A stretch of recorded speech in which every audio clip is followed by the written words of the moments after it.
The Reach is aptly named. We're the ones who give your hands something to do at the table. As the most fertile region of the Seven Kingdoms, we grow the lion's share of the grains and fruit that feed this country.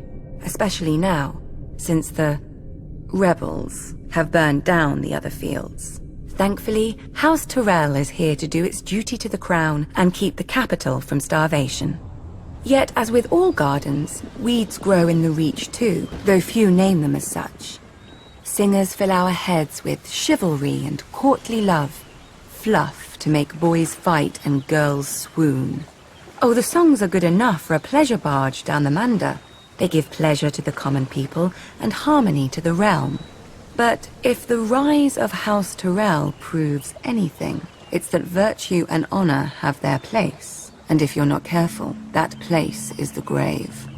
Unlike the Lannisters, Starks and Arryns, we were never kings in our own right.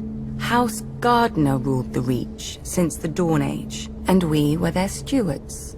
While they warred to enrich their already rich domain, we managed their castle of Highgarden. But then Aegon Targaryen landed with his dragons.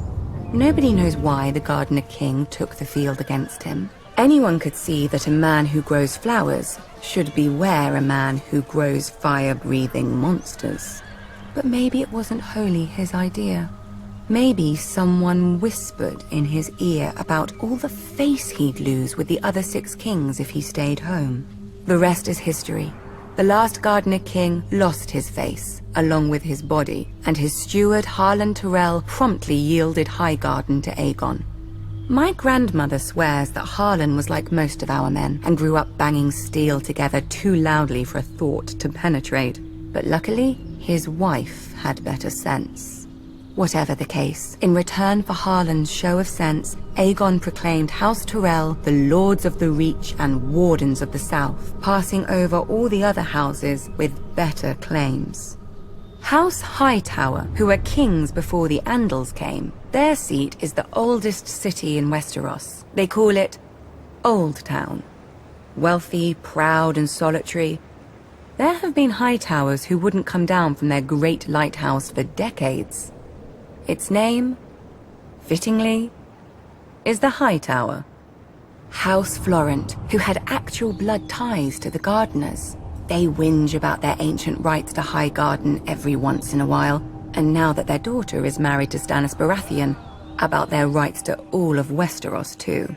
Apparently, putting a fox on your banners doesn't impart a fox's wiles. House Tarly, who still gives the Reach the best soldiers it has. If Aegon had named them as his lords, the Reach would have become the greatest military camp in the world, until it starved to death. The price for conscripting all the farmers. Yet Aegon chose us. Centuries later, when his descendant Aerys faced rebellion, the Reach stayed loyal. Mostly.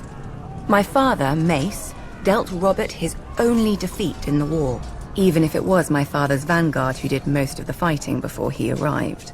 After the Battle of Ashford, we laid siege to Storm's End, Robert's home.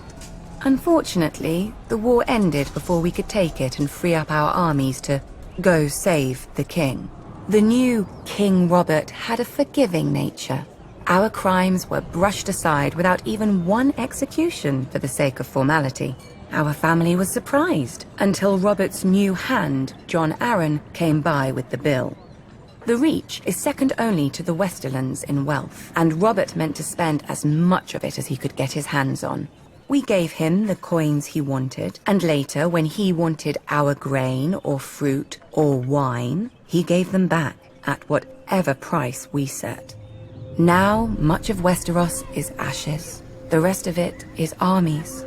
As the Starks are fond of saying, winter is coming, and for leagues outside the capital there isn't a harvest to be seen.